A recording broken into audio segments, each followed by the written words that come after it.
It was a Tuesday night, 8:47 p.m. The exact moment everything went sideways. Simone, a black woman radiating elegance in a designer dress that probably cost more than most people's rent, sat alone at a corner table. She was heavily pregnant, and a visible unease clung to her like a second skin as she kept glancing at her phone, a flicker of anxiety dancing in her eyes. 20 minutes she'd been waiting, feeling every judging stare, every hushed whisper that snaked its way across the restaurant like poison ivy. Instinctively, her hand drifted to her 7-month belly, as if seeking reassurance. Almost on cue, she felt her baby kick, a tiny rebellion against her mother's mounting distress. That's when Ashley, a white waitress who seemed to carry the weight of the world on her shoulders and a simmering resentment in her heart, decided to act. With no warning, no hesitation, she upended an entire pitcher of ice water onto Simone, drenching her $3,000 dress in seconds. The frigid water shocked Simone's system, instantly penetrating the delicate fabric and clinging to her skin like icy needles. Ashley leaned in close, her face contorted with a venomous sneer, and spat out, "Oops, my bad. Maybe you should stick to places where you actually belong instead of trying to be something you're not." The restaurant became an eerie tableau of suspended animation. Every single conversation ground to a halt, the vibrant hum of chatter vanishing into a void of stunned silence. Every forkful of food froze in midair, suspended between plate and mouth, as every eye in the place fixated on the unfolding drama. Simone, 7 months pregnant, remained frozen in her seat, water cascading off her ruined designer dress, forming a shimmering puddle on the polished marble floor. Her hands trembled uncontrollably, the icy water seeping deeper, chilling her to the bone. For a fleeting moment, a wave of fear washed over her, a primal concern for the well-being of her unborn child. The sting of humiliation, however, cut deeper than any physical discomfort, a searing brand on her soul. But instead of crumbling, instead of giving Ashley the satisfaction of seeing her break down, Simone's eyes ignited with a controlled fury, a smoldering intensity that belied her delicate condition. She rose slowly, deliberately, the water still streaming from her dress like a waterfall, and fixed Ashley with a gaze that could have shattered glass. Her voice trembled almost imperceptibly, not from fear, but from the monumental effort it took to suppress her incandescent rage, to shield her unborn child from the toxic stress threatening to engulf them both. "You have no idea what you just did," Simone said, her voice barely audible, a mere whisper in the suddenly oppressive silence, but carrying a weight, an undercurrent of menace, that compelled everyone to lean closer, straining to catch every syllable. Then, something truly unexpected, something almost surreal, unfolded. With hands that shook almost violently, Simone reached into her purse. She withdrew the exact amount to cover her untouched meal and placed it deliberately on the table. Then, she added a $500 tip, a final, defiant act of self-possession. As she walked with unwavering determination toward the exit, her head held high, a queen reclaiming her throne. Those who dared to look closely could see the tears she was desperately fighting back, the raw emotion threatening to spill over. They could see the way her breath hitched in her throat, the valiant struggle to maintain her dignity in the face of such blatant disrespect. Ashley stood there, momentarily paralyzed, her face a mask of shock and disbelief. But deep down, beneath the layers of resentment and bitterness, a tiny voice, a flicker of conscience, whispered that something felt profoundly wrong about what she had just done. Ashley turned to her co-workers, forcing a smirk, a pathetic attempt to mask the growing unease churning in her chest. "Finally got rid of her," she muttered, thinking she'd somehow won. But even as she spoke the words, her hands trembled slightly as she began to mop up the water, and she found herself unable to meet the eyes of her colleagues, their expressions a mixture of discomfort and silent judgment. But Ashley had absolutely no inkling of the storm that was brewing just beyond the restaurant doors. As Simone approached the sleek black SUV parked in front of the restaurant, a man emerged. He wasn't just any man. This was Gerald, and his presence radiated danger like heat from a furnace. When he saw his wife's condition, the dark water stains marring her elegant dress, the barely suppressed tears glistening in her eyes, the almost imperceptible tremor that ran through her body. His expression morphed into something that would have sent shivers down the spine of anyone who witnessed it. "What happened?" Gerald asked, his voice deceptively calm, a low, guttural rumble that barely masked the volcanic fury simmering beneath the surface. With infinite gentleness, he helped his pregnant wife into the passenger seat, his touch incredibly tender despite the barely controlled rage threatening to consume him. Simone glanced back at the restaurant, a silent indictment in her eyes, then turned to her husband, her voice breaking with emotion as she uttered for simple words, for words that would irrevocably alter the course of countless lives. "Someone needs to learn respect."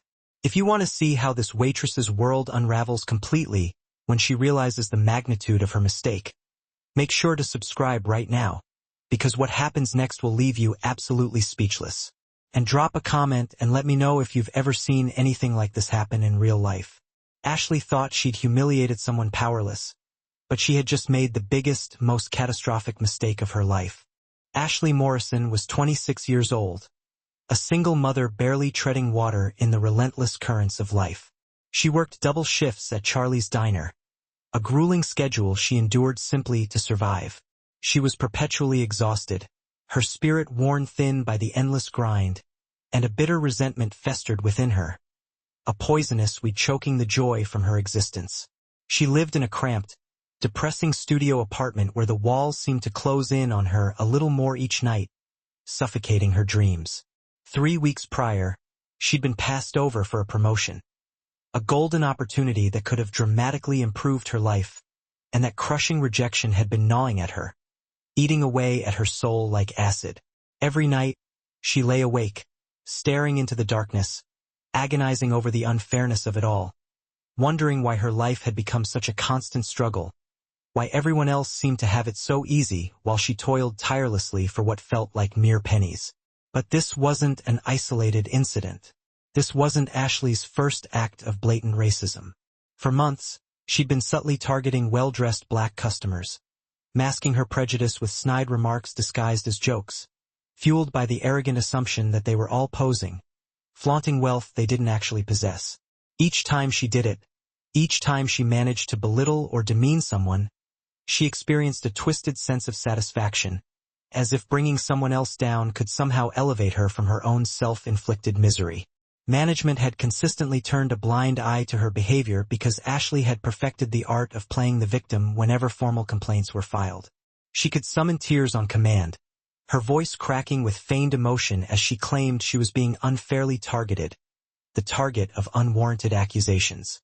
What Ashley didn't know, what she couldn't even begin to imagine, was that the woman she had so carelessly humiliated was Dr. Simone Cruz, a 32-year-old, Harvard-educated pediatric surgeon who dedicated her life to saving children's lives. Despite being worth $50 million, she remained remarkably humble and compassionate, never forgetting the challenges of her own humble beginnings. Gerald Cruz, Simone's husband, was a legitimate businessman who owned construction companies, security firms, and lucrative real estate holdings across 3 states. His business empire spanned dozens of ventures, all meticulously operated within the bounds of the law. But there were always whispers, rumors that danced in the shadows.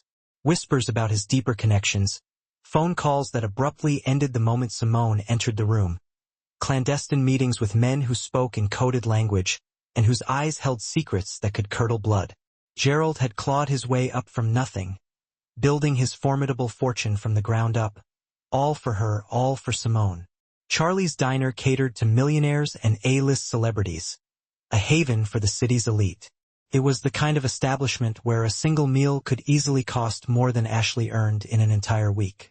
The restaurant couldn't afford to alienate its clientele, but Ashley's judgment was clouded.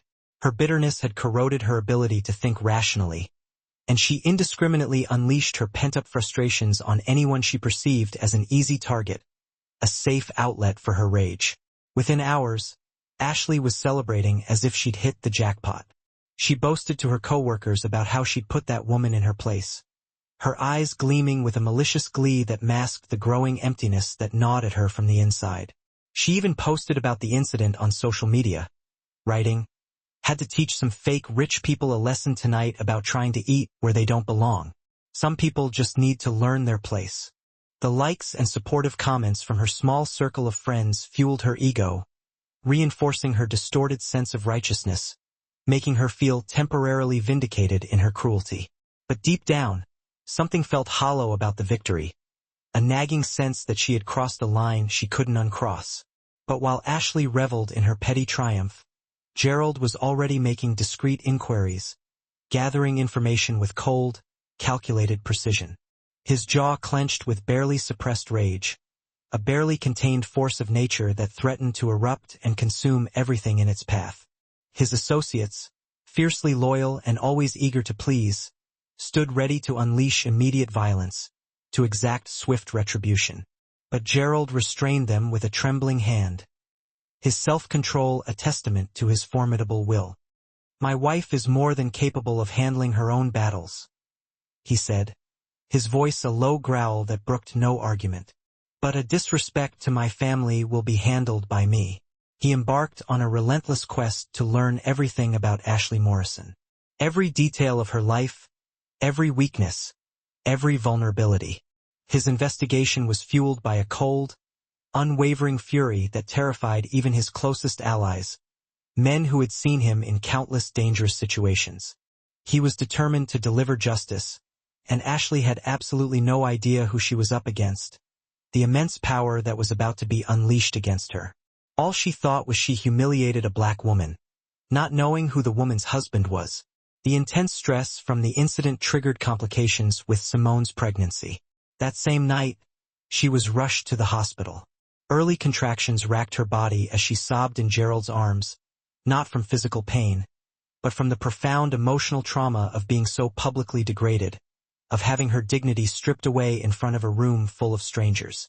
When Gerald received that frantic call from the doctor, his controlled fury instantly transformed into something far more dangerous, something primal and utterly ruthless. Someone hadn't just disrespected his wife. They had actively threatened the life of his unborn child, and that was an act he could never, ever forgive. Through his vast and intricate network of contacts, Gerald discovered that he indirectly owned the very building Charlie's Diner operated in, a fact concealed through a complex web of shell corporations. His construction company had built the restaurant 5 years earlier. His security firm provided protection for nearly half the businesses in the surrounding district. Gerald's web of influence was vast and carefully concealed, touching nearly every aspect of the community in ways that most people never even realized. And now, every single thread of that web would be strategically deployed to teach Ashley a lesson about consequences. A lesson she would never forget. Ashley's vulnerability ran deeper than anyone could have imagined. Her ex-husband owed a substantial amount of money to loan sharks, ruthless men who didn't tolerate late payments, and whose threats were becoming increasingly violent and menacing with each passing day. Her ailing mother required expensive medication that her insurance wouldn't cover, medication that was literally keeping her alive, but was simultaneously draining Ashley's already meager resources.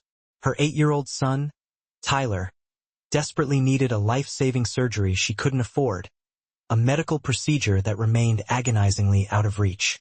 She was drowning in a sea of debt and utter desperation, lashing out at innocent people because she felt utterly powerless to control her own life, because she couldn't bear the crushing weight of her own pain and felt hopelessly trapped by the forces that were relentlessly grinding her spirit into dust. The connections ran even deeper than Gerald had initially realized. Ashley's ex-husband had borrowed money from one of Gerald's close associates just 6 months prior. Her mother's life-sustaining medication came from a pharmacy located in a building Gerald owned through a subsidiary company. And, in a twist of cruel irony, Ashley's son, Tyler, attended Washington Elementary, the same school where Simone volunteered as a doctor every Friday, dedicating her free time to healing children, offering her expertise and compassion, while their mother was out spreading hate and ignorance. Gerald was painstakingly assembling a complete and devastatingly detailed picture of Ashley's life. And what he was uncovering was a portrait of a woman so desperate, so financially vulnerable, that destroying her would be almost too easy, almost anticlimactic. But Gerald wasn't interested in easy victories. He was interested in justice, a concept he defined in very specific and uncompromising terms. And justice, in his view, required precision, unwavering patience, and a profound lesson that would resonate for the rest of Ashley's life.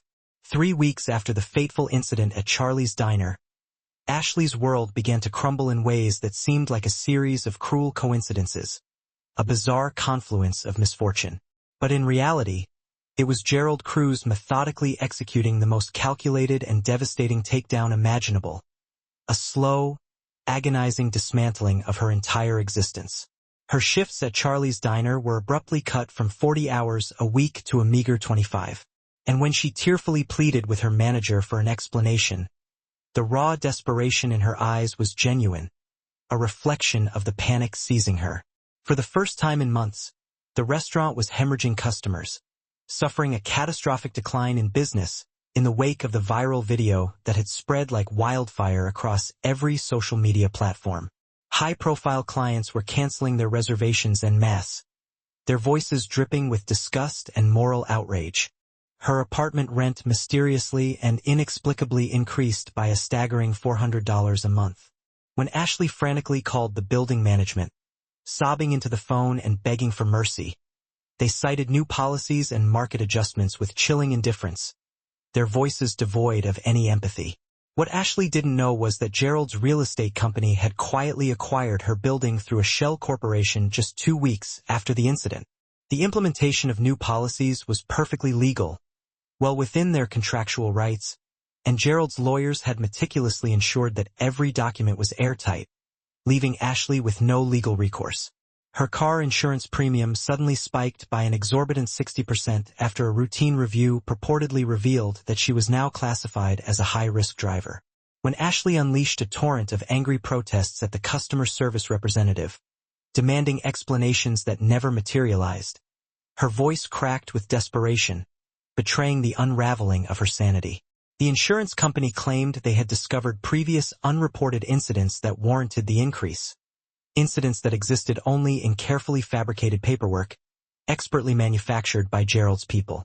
Within a month, Ashley was drowning in a seemingly inescapable sea of financial ruin.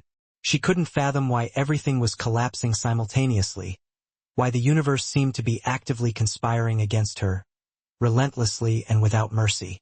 She desperately scrambled to pick up extra shifts wherever she could find them, working as a catering server, cleaning office buildings late at night, taking on any and all menial jobs, regardless of how exhausting, just to scrape together enough money to survive.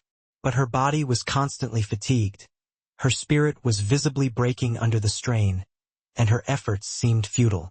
Somehow, no matter how diligently she worked, no matter how many hours she poured into earning a living, money became tighter than ever, slipping through her fingers like grains of sand.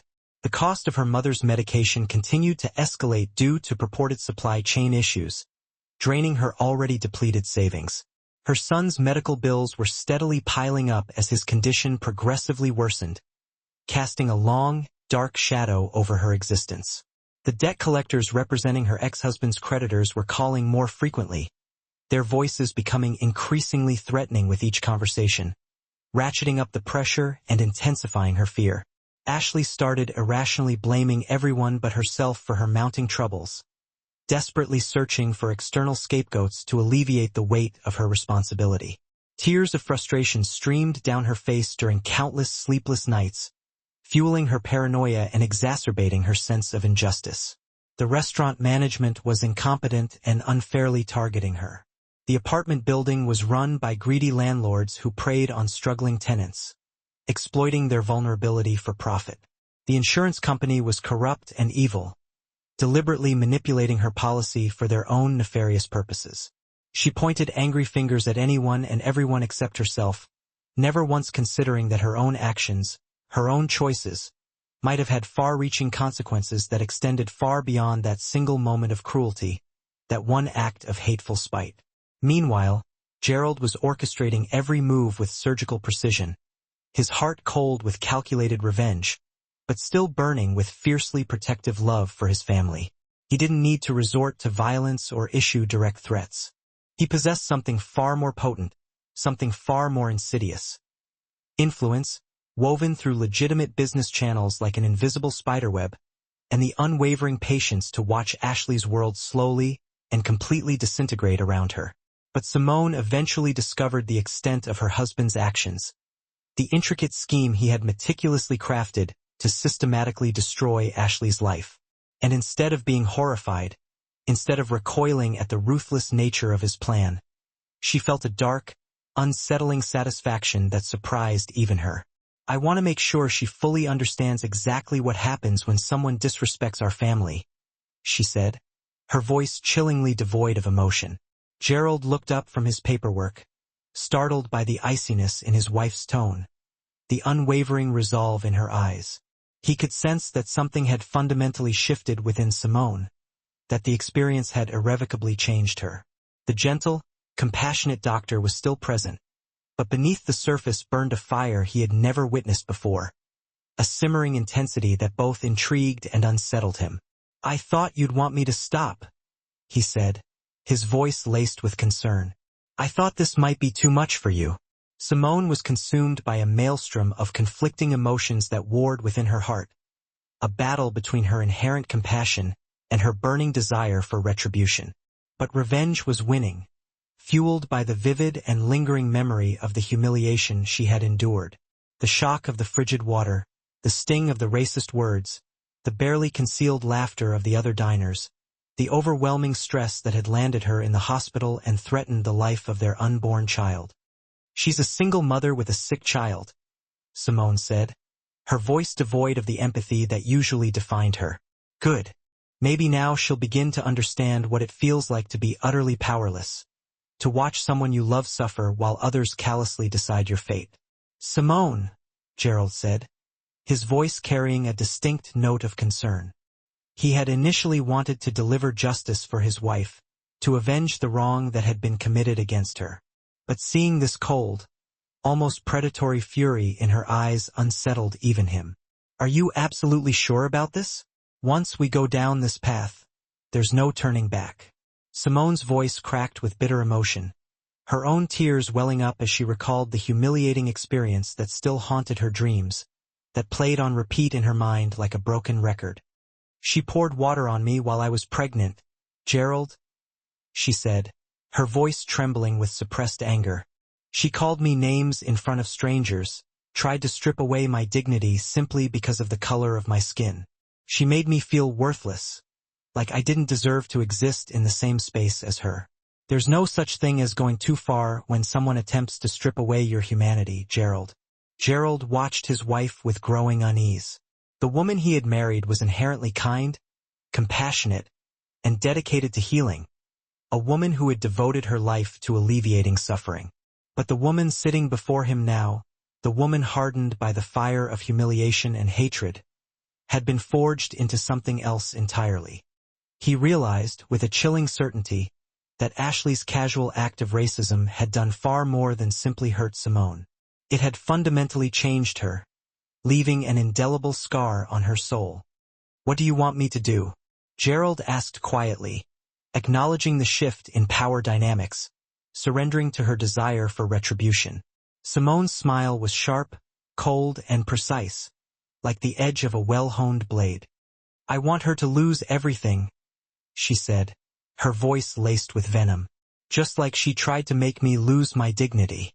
I want her to understand, to truly grasp, that actions have consequences." And then, she looked at him, her eyes devoid of any trace of mercy, and delivered her final, chilling pronouncement. "And Gerald, I want her to know it was me. I want her to know that the woman she thought was beneath her, the woman she treated with such contempt, was the one who brought her entire world crashing down around her." For the first time since this whole ordeal had begun, Gerald felt a cold chill run down his spine, a premonition of the darkness that lay ahead. He had unwittingly unleashed something within his wife that might prove impossible to control, a force he couldn't contain, and he wondered if Ashley Morrison had any comprehension that the gentle, compassionate doctor she had so casually attacked had now become her most dangerous, most formidable enemy. The lingering stress from the earlier trauma was taking a significant toll on Simone's already fragile pregnancy. The complications returned with a renewed intensity, a vengeance that threatened to overwhelm her. More contractions that left her gasping for breath. More frantic trips to the hospital that filled Gerald with abject terror. Her doctor issued increasingly stern warnings about the imminent risk of premature labor, emphasizing the very real danger that stress posed to both mother and unborn child. And all of this, every complication, every terrifying moment, could be traced back to the humiliation she had suffered at the hands of Ashley. When Gerald received yet another emergency call from the hospital, his hands trembled uncontrollably as he navigated through the chaotic traffic to reach his wife's side. Something fundamental shifted within him at that moment, a profound and irreversible transformation. His protective instincts went into overdrive, eclipsing every rational thought, consuming him with a primal, all-encompassing need to eliminate any and all threats to his family. This was no longer just about disrespect. This was no longer solely about honor or revenge. Someone's malicious actions were now actively endangering his child's life, and that made everything deeply personal, in a way that terrified even him. Gerald realized with crystal clarity that Ashley's act of racism hadn't simply humiliated his wife. It had triggered a devastating chain reaction of stress that was now directly threatening his unborn daughter's very existence. Every painful contraction Simone endured, every tear she shed in fear and anguish, every sleepless night they spent consumed with worry about premature labor, could be traced directly back to that pivotal moment when Ashley decided to pour ice water on a pregnant woman simply because of the color of her skin. The revenge that followed will shock you to your core. But first, do you think Gerald's systematic destruction of Ashley's life was justified? Or did he go too far, crossing a line that shouldn't have been crossed? Share your thoughts in the comments below, and if you're loving this story, smash that like button, because the confrontation that's about to unfold will blow your mind. 3 weeks after that fateful night at Charlie's Diner, Ashley's life descended into a living nightmare, a relentless torment that seemed to have no end in sight. It began with a phone call, a single, devastating message that shattered her world completely and irrevocably. Ashley's 8-year-old son, Tyler, collapsed at school during recess, clutching his small chest and gasping for air that wouldn't come. The sheer panic in the school nurse's voice sent icy tendrils of fear snaking through Ashley's veins, freezing her blood in its tracks. She dropped everything and raced to the hospital, her heart pounding with terror, each beat a deafening drumbeat of dread. The emergency room doctors delivered news that felt like a death sentence, words that echoed in her ears like a haunting dirge. Tyler needed immediate and critical heart surgery to repair a congenital defect that had suddenly become life-threatening, a ticking time bomb that threatened to explode at any moment. Without the operation, within a mere 48 hours, her precious son could die, and the mere thought of losing him sent Ashley spiraling into an abyss of absolute despair, a dark and suffocating void that threatened to consume her sanity. The surgery was projected to cost $68,000, an astronomical sum so impossibly large that Ashley felt dizzy just hearing it, her vision blurring at the enormity of the financial burden.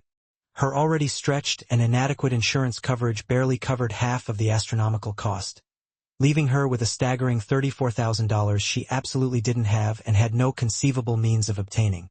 And the hospital made it unequivocally clear that they would not proceed with the operation without guaranteed payment, without some form of ironclad assurance that the funds would be secured. Ashley spent hours on the phone, frantically begging, pleading, sobbing, pouring out her heart to anyone who would listen, desperately seeking a miracle, a lifeline that could save her son. But one by one, doors slammed shut in her face, each rejection a crushing blow that intensified her anguish. While she was still reeling from this unimaginable terror, her phone rang again, delivering news that felt like another dagger twisting in her heart. Charlie's Diner's owner, his voice devoid of any empathy, delivered the final, crushing professional blow with cold indifference, severing her last remaining tie to stability. "Ashley, you're fired," he announced, his voice as hard and unforgiving as ice. "Effective immediately. Don't even bother coming back." He revealed that he had recently discovered that she had been systematically driving away wealthy customers for months, engaging in behavior that had damaged the restaurant's reputation and profitability. And the viral video of her racist attack, he explained, had cost the restaurant over $200,000 in canceled reservations and permanently lost business. A catastrophic financial blow from which the establishment might never fully recover. Ashley's desperate pleas, her tearful explanations about her son's life-threatening condition, fell on deaf ears that had no room for compassion, no capacity for mercy. Then, as if the universe was conspiring to inflict the maximum amount of pain, her mother's pharmacy called with news that felt like watching her entire world burn to the ground. The medication that had been keeping her mother alive, the lifeline that sustained her, had been abruptly discontinued by her insurance company due to unforeseen policy changes. The monthly cost was now a staggering $4,000 out of pocket, an insurmountable sum that Ashley simply didn't have and never would. She hung up the phone and wept until she had no tears left, feeling like she was drowning in an ocean of despair, sinking deeper and deeper with no hope of rescue.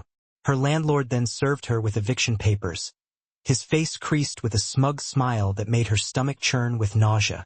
She had precisely 7 days to pay the increased rent, along with the accumulating late fees, or she would be rendered homeless, cast out onto the streets with a dying child and a sick mother who required constant and specialized care.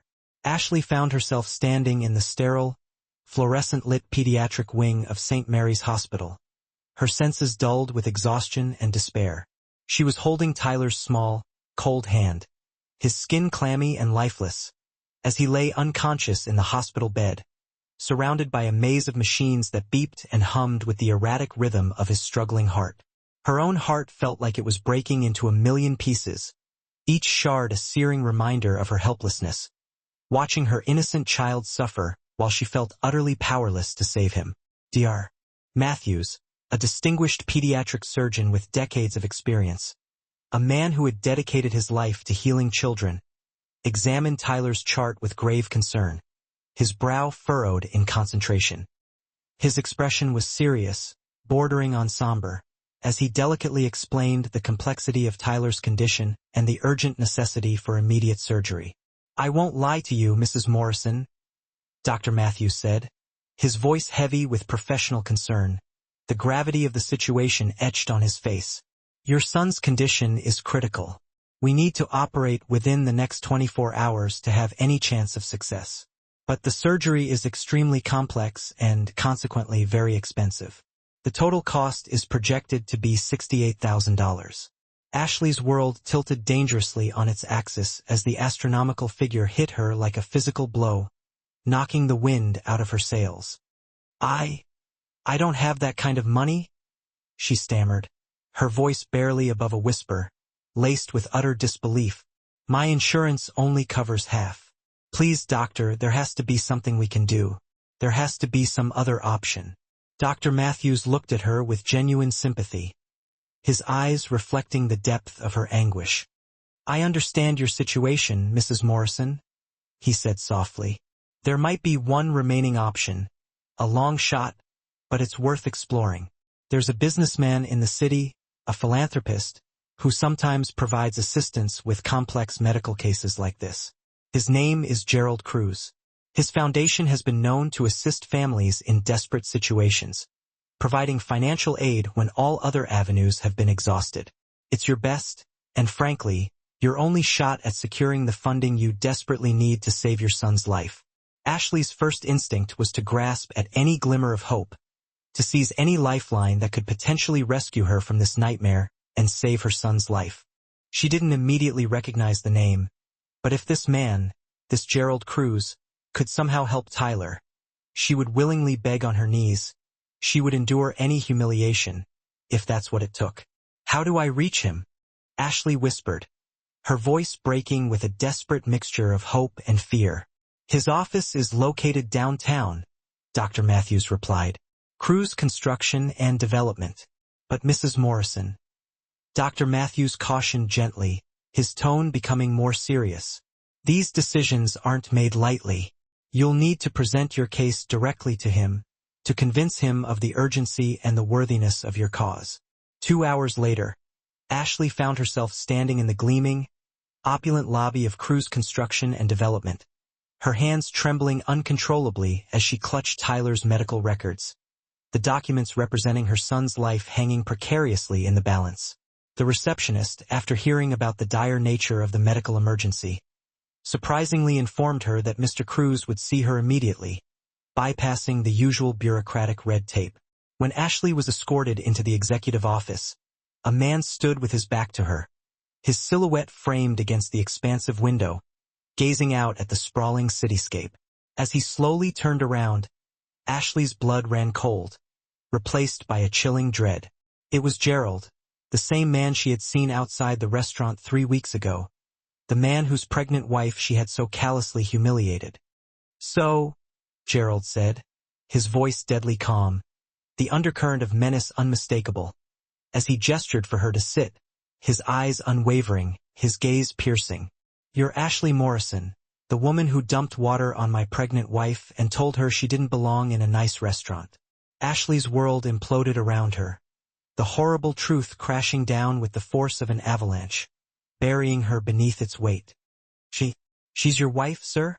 she stammered, her voice barely audible, the words laced with disbelief and terror. "So, you've been the one who's been—" "Yes," Gerald interrupted, his voice devoid of any emotion. "I've been systematically dismantling your life, piece by piece, ever since you decided to attack my wife based solely on the color of her skin." He settled behind his massive desk, his posture erect and imposing, like a judge preparing to deliver a final and irrevocable sentence. "Yes, Mrs. Morrison, that would be me." Ashley broke down completely, collapsing under the weight of her realization, sobbing so violently that her entire body shook with convulsive tremors. "My son," she choked out, her voice raw with grief. "He's dying. He desperately needs surgery. I know what I did was unforgivable. I know I deserve whatever is happening to me. But please, please don't punish him for my mistakes. He's innocent." Gerald studied her for a long moment, his gaze unwavering, his expression unreadable, carefully taking in her completely broken state, her utter and absolute desperation, her total and complete understanding of how powerless she was, how much she was at his mercy. "Your son needs $68,000 to live, and you've come to me, of all people, to ask for help," he said, his voice laced with irony. "Do you see the irony in that, Mrs. Morrison? Do you grasp the full weight of this situation?" "Please," Ashley whispered through her tears, her voice barely audible. "I'll do anything. I'll apologize publicly. I'll work for you for free, day and night, for the rest of my life, if that's what it takes. I'll do whatever you want. I'll endure any punishment. Just please, please don't let my innocent child die because of my stupidity. Please." Gerald leaned back in his chair, his expression unreadable, his face a mask of impenetrable composure. "You assumed my wife didn't belong in that restaurant simply because of the color of her skin," he said, his voice low and menacing. "You poured water on a pregnant woman, attempting to humiliate her in front of a crowd of strangers, to strip her of her dignity. And now, you're sitting in my office, begging the husband of the woman you attacked to save your child's life." Ashley could barely speak through her devastation, her heart shattering into a million pieces. "I know," she choked out, her voice barely a whisper. "I know how this looks. I know I don't deserve your help. But Tyler, he's just a little boy. He's never hurt anyone. Please, Mr. Cruz. Your son's surgery," Gerald finally stated, his voice heavy with the power to decide her fate, "will cost exactly what you cost me in destroyed business, stress-related medical bills for my wife, and the damage you inflicted on my family's peace of mind. $68,000 seems like a small price to pay for the lesson you're about to learn about consequences." Ashley understood with painful clarity that she was completely at the mercy of the very man whose wife she had targeted for destruction. Her son's life now hung precariously in the balance, dependent on whether Gerald Cruz had any compassion left to offer. Just then, Simone walked into the office and saw Ashley sobbing. Ashley completely fell apart. She turned to Simone, her body shaking uncontrollably from the force of her grief and terror. "I'm so sorry," she choked out. "I was desperate, angry, drowning in my own problems. I thought you were pretending to be rich. I thought you didn't deserve to be there, I thought." Her words came out in broken gasps, punctuated by heart-wrenching sobs. "So, you decided racism was the answer to your problems?" Simone's voice remained calm, but Ashley could still detect the deep hurt that lingered in her words. "You decided to humiliate a pregnant woman because you were having a bad day and needed someone to blame for your pain." Ashley could barely speak through her tears, her voice a desperate, broken whisper. "Please, please don't hurt my son. He's innocent. He never did anything wrong. Please don't punish him for my mistakes." Gerald studied her for a long, tense moment, taking in her utterly broken state, her absolute desperation, her complete understanding of her own powerlessness. It was in that moment that Ashley realized with crushing certainty that she had been utterly undone by people who were, in every way that truly mattered, infinitely better human beings than she had ever been. That realization stung far more than any physical punishment could have. Seeing Ashley so distraught, Simone's compassionate nature resurfaced. She turned to her husband, asking him if they could help Ashley. To everyone's surprise, including his own, Gerald agreed. "I'm going to save your son's life," Gerald told Ashley, handing her the money. Tyler's surgery lasted 8 grueling hours, which felt like 8 years to Ashley. When the surgery was finally over, and Tyler was stable, breathing steadily in recovery, it completely shattered her preconceived notions about how the people she had wronged could actually save her son's life. She collapsed in the hospital hallway, sobbing uncontrollably, her cries echoing off the sterile walls. 3 days later, Simone visited Ashley in Tyler's recovery room. Ashley had barely eaten or slept, consumed by a guilt and self-hatred so profound that it was making her physically ill. Dark circles shadowed her eyes, and she had lost weight that she couldn't afford to lose. "Mrs. Morrison," Simone said gently, sitting beside Tyler's bed, where Ashley had been keeping constant vigil, like a guardian angel afraid to leave her post. "We need to talk about what happens next." Ashley couldn't even bring herself to look at her, shame burning in her chest like acid. "I keep thinking about your baby," she whispered, her voice raw from crying. "When I poured that water on you, you were 7 months pregnant. I could have hurt your child. I could have caused you to lose your baby because I was angry and bitter and couldn't handle my own pain. What kind of monster does that make me?" Simone's own eyes welled up with tears, not for herself, but for the utterly broken woman sitting before her, a woman whose soul had been stripped bare and found wanting. "Ashley, look at me." When Ashley finally raised her eyes, Simone saw something she didn't expect to find. Genuine remorse, so deep and transformative that it had changed Ashley's entire face. The hatred was gone, burned away by suffering, and replaced by a raw pain that was almost unbearable to witness. "You have a choice to make," Simone said, her voice gentle but firm. Ashley's terror was absolute, but somehow she found her voice through the fear. "I deserve it. I deserve all that has happened to me for what I did to you. There's no excuse. There's no justification. I'm a terrible person who hurt an innocent woman because of the color of her skin." Or, Simone continued, her voice heavy with the weight of offering grace to someone who didn't deserve it. "You can choose redemption. But this isn't just about making a public apology or going through the motions of change.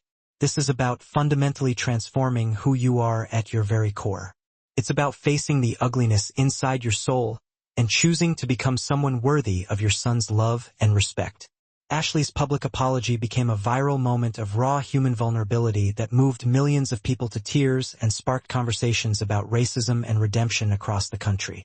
Standing outside Charlie's diner, where her journey into darkness had begun, Ashley didn't just read from prepared remarks written by lawyers. She spoke from a heart that had been completely broken open and examined in the harsh light of consequences. 3 weeks ago, I poured ice water on a pregnant black woman because I assumed she didn't belong in an upscale restaurant. But the truth is so much worse than that simple sentence can convey, Ashley said, tears streaming down her face as cameras recorded every word. I didn't just assume she didn't belong. I wanted to hurt her. I wanted to humiliate her because I was drowning in my own failures, and it felt good to make someone else feel as small and worthless as I felt inside. Her voice broke completely, raw emotion making her words barely audible. Dr. Simone Cruz is a pediatric surgeon who saves children's lives every single day. She's worth $50 million but volunteers at free clinics. She's everything I pretended she wasn't. Everything I could never be. But even if she had been poor, even if she had been struggling exactly like me, what I did would still be completely unforgivable. Ashley looked directly into the camera. Her eyes red and swollen but blazing with desperate determination. I poisoned my own son with my hatred. He's 8 years old, and he was learning from me that it's okay to treat people badly because of their skin color. The woman I tried to destroy with my racism saved his life, and I almost ruined his chance to become a good person by teaching him to hate. She paused, struggling to compose herself as emotion threatened to overwhelm her completely. I'm not asking for forgiveness because I don't deserve it. I'm asking for the chance to spend the rest of my life proving that people can change, that the worst parts of ourselves don't have to define us forever, that love can grow in soil poisoned by hate. Ashley didn't just attend diversity training. She threw herself into it with the desperate intensity of someone trying to save her own soul from damnation. The first session broke her all over again when she heard story after story of people who'd experienced exactly what she had put Simone Cerrone through. A successful black businessman talked about being followed in stores by security guards who assumed he was a thief. A Latina doctor described being mistaken for cleaning staff by patients who couldn't believe someone with her skin color could have a medical degree. A black mother shared, through tears, how her children had already experienced racism at school, coming home crying because classmates said they didn't belong. Ashley realized, with sickening clarity, that she'd been part of a vast system of cruelty that stretched far beyond her single act of hatred. A system that caused pain every single day to innocent people who just wanted to live their lives with dignity. At the Center for Pregnant Women, Ashley met Maria, a young black mother who reminded her painfully of Simone. Maria was scared, alone, and struggling to afford prenatal care for the baby growing inside her. When Ashley first approached to help, Maria's instinctive guardedness broke Ashley's heart. She recognized the weariness of someone who'd been hurt before by people who looked just like Ashley. I know you have no reason to trust me, Ashley told Maria, her voice thick with emotion and humility. But I want to help because I need to prove to myself that I can be better than the person I used to be. I need to learn how to heal instead of hurt. Slowly, over weeks of small acts of genuine kindness and care, Maria began to trust Ashley. The day Maria gave birth to a healthy, beautiful baby girl, she asked Ashley to be in the delivery room with her. When Ashley held that perfect black baby in her arms, tears streaming down her face as she looked into innocent eyes that held no prejudice, she finally understood the full magnitude of what she had almost destroyed when she attacked a pregnant woman carrying a child just like this one. 6 months later, the transformation was complete, but the emotions that drove Ashley's new life ran even deeper than before. She had become a fierce advocate for equality in the service industry. More than that, she had become someone her son could look up to with genuine pride instead of inherited shame. When Simone and Gerald walked into Bella Vista restaurant 6 months later, where Ashley was now working, with their newborn daughter, Isabella, sleeping peacefully in her carrier, Ashley's emotions threatened to overwhelm her completely. This was the moment she'd been both desperately hoping for and absolutely dreading, her heart pounding with a mixture of anxiety, gratitude, and overwhelming love for the family that had chosen mercy over destruction. "Dr. and Mr. Cruz," Ashley said, her voice steady but her eyes bright with unshed tears of joy and gratitude. "Welcome to Bella Vista. It's an honor to serve you tonight." Simone looked at Ashley, really looked at her, with eyes that seemed to see into her very soul, and saw someone completely transformed from the inside out. The bitter, angry woman was gone, burned away by suffering, and replaced by someone radiating genuine warmth and hard-earned wisdom that came from walking through fire and choosing to emerge as gold instead of ash. "Ashley," Simone said softly, her voice carrying forgiveness that Ashley was still learning to accept. "How are you doing?" "I'm becoming someone my son can be proud of," Ashley replied, her voice full of quiet determination and overwhelming gratitude that threatened to spill over into tears.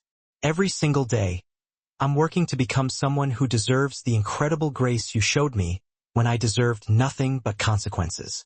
Ashley began training new staff members. Every person who walks through that door is someone's child, someone's parent, someone's everything. Ashley told the new waiters, her voice carrying the weight of hard-earned wisdom paid for with blood, sweat, and tears. When I was drowning in my own pain, I tried to drag someone else down with me. I almost destroyed an innocent family because I couldn't handle my own failures and needed someone to blame. The young waitress asked hesitantly, her voice barely above a whisper, "But what if you really don't think someone belongs here?" Ashley's response came from the deepest part of her transformed heart, her voice breaking with emotion as she spoke truth learned through devastating loss. "Then you remember that love is always the answer. Always. Every single time. The moment you think someone doesn't belong somewhere because of how they look, you've already lost your own humanity and forgotten that we're all just people trying to make it through this difficult world together." She looked around the room at faces representing every ethnicity, every background, every story of struggle and triumph. Gerald Cruz could have destroyed me completely and been justified in doing it. Dr. Simone Cruz could have let my son die, and no one would have blamed her. Instead, they taught me that redemption is possible for anyone willing to do the hard, painful work of becoming worthy of it. Ashley's voice broke with emotion one final time as she shared the lesson that had saved her soul. "The woman I was died in that hospital room when I realized what my hatred had cost me. The woman I am now was born from their mercy. And every single day, I choose to honor that gift by making sure no one else has to learn these lessons the way I did. Through loss, pain, and the devastating realization that hate destroys everything it touches, especially the person who carries it. The cycle of prejudice wasn't just broken. It was transformed into a cycle of love, understanding, and genuine human connection that rippled outward like waves from a stone dropped in still water. Ashley Morrison learned that the most powerful force in the universe isn't hatred or revenge. It's the courage to choose love, even when you've been given every reason to choose hate, and the strength to keep choosing it every single day for the rest of your life. That was the power of true redemption. It didn't just change the person who received it. It changed everyone they touched for the rest of their lives, creating an endless chain of healing that stretched far beyond what any of them could see. If you enjoyed this story, like, subscribe, and share with others so they can learn, too. See you in our next